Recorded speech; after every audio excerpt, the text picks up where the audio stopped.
కుప్పం గ్రామీణ విద్యుత్ సహకార సంస్థ ఉద్యోగాలు కల్పిస్తామని కొంతమంది నిరుద్యోగుల వద్ద డబ్బులు వసూలు చేసినట్లు తమ దృష్టికి వచ్చిందని రెస్కోలో ఉద్యోగాలు ఇస్తామన్న వారి మాటలు నమ్మి మోసపోవద్దని రెస్కో చైర్మన్ ప్రతాప్ స్పష్టం చేశారు. గత ప్రభుత్వ హయాంలో రెస్కో పరిధిలో అవసరానికి మించి ఉద్యోగ నియామకాలు చేపట్టారని వాటిపైన చర్యలు తీసుకునేందుకే ఇప్పుడు పాలకవర్గం సన్నద్ధమైనట్లు తెలిపారు. రెస్కోతో పాటుగా ఎలాంటి సంస్థల్లో ఉద్యోగాలు కల్పిస్తామని ఎవరైనా డబ్బులు డిమాండ్ చేస్తే వారిపై పోలీసులకు ఫిర్యాదు చేయాలని తెలిపారు.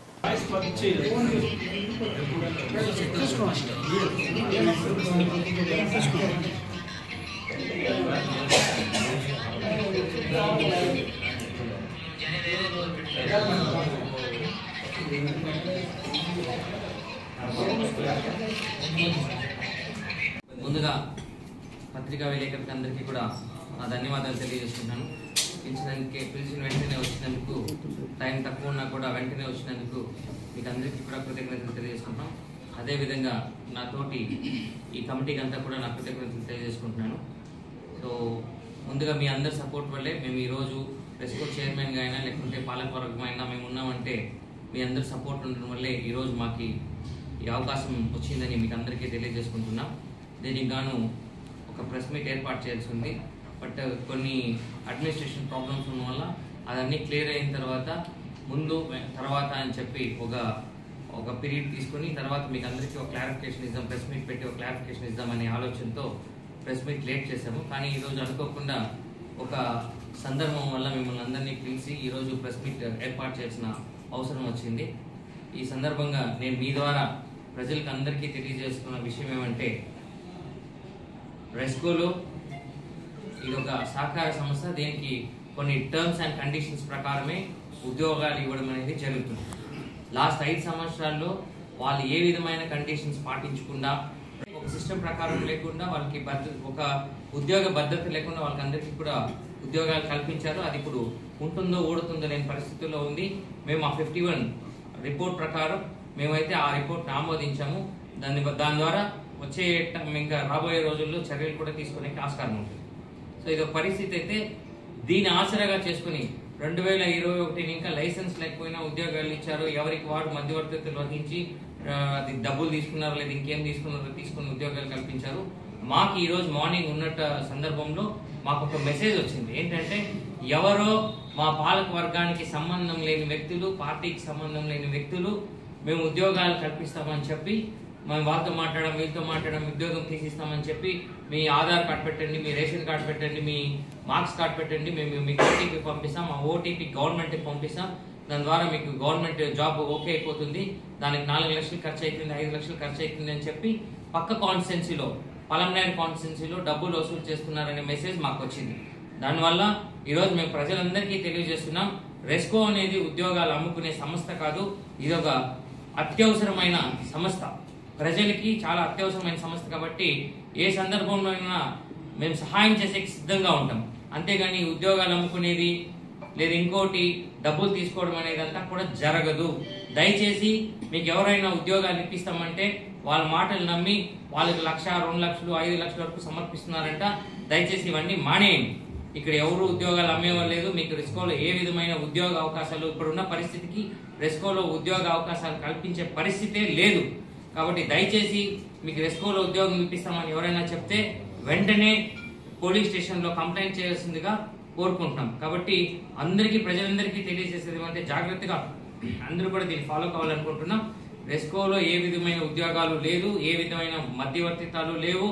ఇక్కడ చైర్మన్ కానీ, డైరెక్టర్లు కానీ, లేకుంటే మన పార్టీ తరఫున ఉన్న పెద్ద వ్యక్తులకి డబ్బులు తీసుకొని ఉద్యోగాలు ఇచ్చే అలాంటి ఆలోచన కానీ, అలాంటి కార్యక్రమం కానీ ఏది కూడా లేదు. అవన్నీ బూటకం. ఎవరో మధ్య వ్యక్తులు మీకు మాయ మాటలు చెప్పి మీ దగ్గర డబ్బులు వసూలు చేసుకుని మీకు ఉద్యోగం ఇస్తామని, నాకు ప్రతాప్ ఫ్రెండ్, నాకు వైస్ చైర్మన్ ఫ్రెండ్, నాకు చైర్మన్ ఫ్రెండ్, నాకు ఎండి ఫ్రెండ్, నాకు ఎమ్మెల్సీ గారి ఫ్రెండ్, నాకు వాళ్ళ ఫ్రెండ్, వీళ్ళ ఫ్రెండ్ అని చెప్పి మిమ్మల్ని ఆమరించే ప్రయత్నం చేస్తే దయచేసి మోసపోకండి.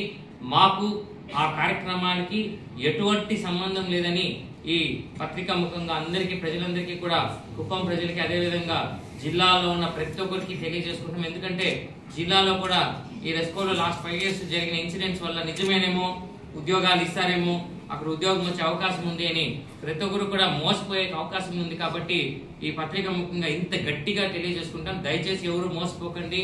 ఇక్కడ ఎటువంటి ఉద్యోగాలు లేవు, ఎటువంటి ఉద్యోగాలు రావు, ఇక్కడ డబ్బులు తీసుకుని ఉద్యోగాలు అమ్మే వాళ్ళు ఎవరు కూడా లేదని సభాముఖంగా ఘంటాపథంగా చెప్తున్నాను. మీకు దయచేసి అట్లా ఎవరైనా యామారిచ్చే మిమ్మల్ని ప్రయత్నం చేస్తే దయచేసి పోలీస్ స్టేషన్ లో కంప్లైంట్ చేయాల్సిందిగా, లేదంటే మా రెస్కోకి మా చైర్మన్ కైనా లేకుంటే డైరెక్టర్ కైనా లేదంటే ఎండి గారికైనా ఎవరికైనా సరే తెలియజేయాల్సిందిగా కోరుకుంటున్నాం.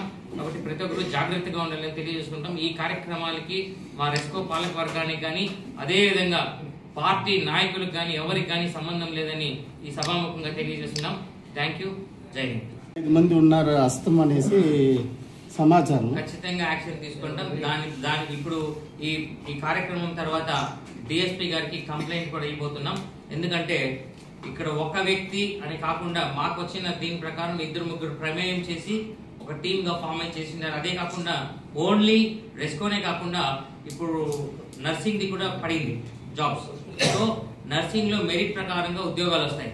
మేము నర్సింగ్ ఉద్యోగాలు తీసిస్తామని చెప్పి కూడా డబ్బులు తీసుకున్నట్లు మాకు 1-2 సందర్భాల్లో మెసేజ్ వచ్చింది. కాబట్టి దీని వల్ల డిఎస్పీ గారికి మేము కంప్లైంట్ చేయబోతున్నాం. మా రెస్కోకి సంబంధించిన ఉద్యోగులు ఎవరైనా పాత్ర ఉంటే కూడా ఖచ్చితంగా వాళ్ళపైన యాక్షన్ తీసుకుంటాం. యాక్చువల్లీ సస్పెన్షన్ కాకుండా అట్లాంటి వ్యక్తులు ఎవరైనా ఉంటే టెర్మినేషన్ కి మేము ప్రపోజల్ పెడతామని సభాముఖంగా తెలియజేసుకుంటాం.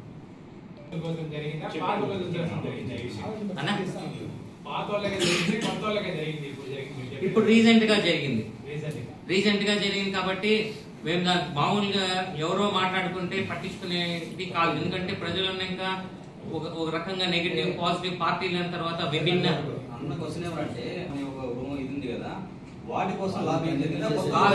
కొత్త ఉద్యోగాలు కల్పిస్తామని చెప్పి ఎవరి దగ్గర డబ్బులు వసూలు చేస్తున్నారనే మెసేజ్ మాకు వచ్చింది.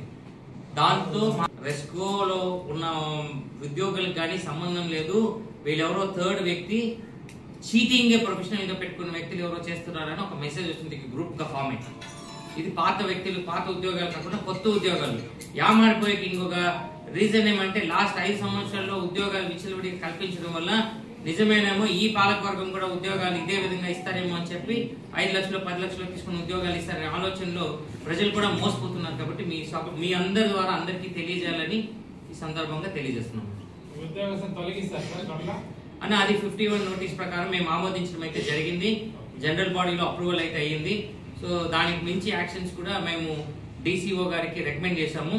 సో యాక్షన్ అనేది స్టార్ట్ అవుతుందన్న. సో అది ఎట్లా యాక్షన్ ఉంటుంది అనేది మాకైతే ఇంతవరకు క్లారిటీ లేదు కానీ బట్ యాక్షన్ అయితే తీసుకుంటారు. అదే త్వరలో యాక్షన్ తీసుకుంటారు. తొలగిస్తారా యాక్షన్ తీసుకుంటారా? తొలగించేదానికి ఆమోదం తెలిపారు కదా. అవును. ఆమోదం తెలిపిన తర్వాత సాలరీస్ ఎందుకు ఇస్తున్నారు వాళ్ళకి?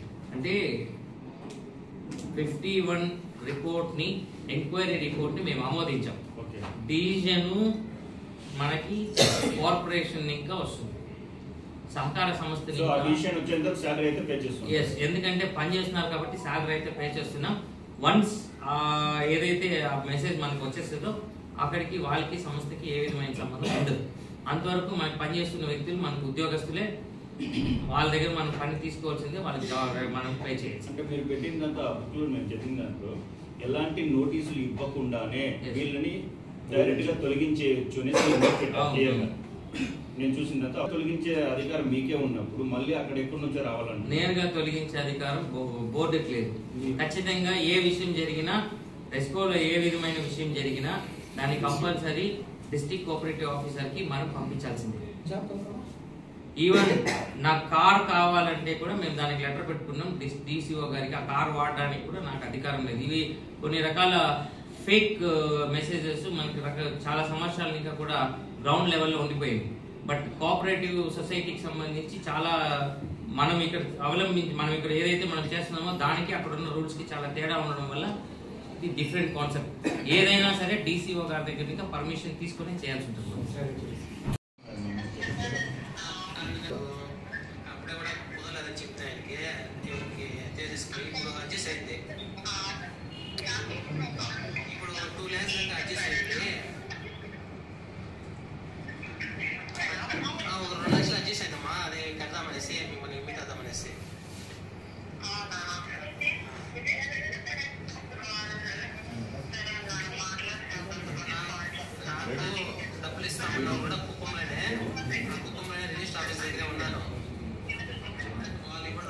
సార్ నాకు తెలిసిన వాళ్ళే తనకు తెలిసిన వాళ్ళు ఉండాలి రిలేషన్ వాళ్ళ దగ్గర తీసుకొని కడదామనేసి మార్నింగ్ వస్తే ఒకరు లేదన్నారు, ఇంకొకరు అయితే అడ్జస్ట్ చేసి ఇచ్చినారు. ప్రస్తుతానికి 3 లక్షలు తీసుకెళ్ళదు, 2 లక్షలు చేసేది అది కడదామనేసి అనేసి ఆయనే తేజస్ని కలుస్తామని ఫోన్ చేస్తే ఆయన ఇంకా వస్తాను అంటారు, రాలేదు. ఆయన ఒకసారి కలిసి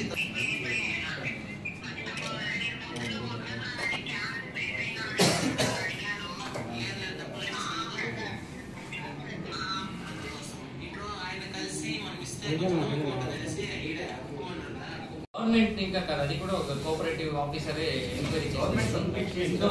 మనం చేయగలిగింది ఏమంటే మనం రికమెండ్ రికమెండ్ మాత్రమే మనం చేస్తాం. మిగిలినంతా కూడా కోఆపరేటివ్ సొసైటీ ఇదేదైతే ఉందో అదే ఇప్పుడు ఆ ఉద్యోగస్తులు ఎవరు ఉద్యోగాలు తీసేసే వల్ల దాని గురించి మీకు ఒక మెసేజ్ అయితే మధ్యాహ్నం ఓ వ్యక్తి ద్వారా ఎవరో అజ్ఞాత వ్యక్తి ద్వారా నాకు ఒక మెసేజ్ వచ్చింది. ఏంటంటే వీళ్ళెవరో వాడిని ప్రలోభ పెడితే వానికి ఎవరో వ్యక్తి చెప్పారంట. ఆ వ్యక్తి డైరెక్ట్ గా ఈ బ్రోకర్ ద్వారా పోయేదానికంటే ఆ వ్యక్తి మంచి వ్యక్తి, మనం ఫోన్ చేస్తే మనమే నేరుగా పోతే తగ్గించి ఇచ్చిన తీసుకునేస్తారని చెప్పిండు. సో దాని ద్వారా వాడు బ్రోకర్ని వదిలేసి స్ట్రైట్ గా మన దగ్గరికి వచ్చి ఫోన్ చేసి అన్న అవునన్నా ఇది నిజమంటే అని అడిగితే మీరు ఎవరు ఏమి అంటే నాకు బైరెడ్లపల్లి అన్నాను. డైరెక్ట్ ఎక్కడ ఉన్నా అంటే బస్ స్టాండ్ ఉంటే డైరెక్ట్ గా రెస్కో ఆఫీస్ దగ్గరికి రాని, నేను శాంతిపురం ఉంటే అర్జెంట్ గా రెస్కో ఆఫీస్ దగ్గరికి వచ్చి వాడిని కూర్చోబెట్టుకుని వాడిని ఆరాధిస్తే వాడి దగ్గర ఇంకా డేటా వచ్చింది. సో ఇది కూడా మీకు వినిపిస్తా ఏం జరిగింది అనేది కూడా, అంటే ఆ వచ్చిన వ్యక్తి దగ్గర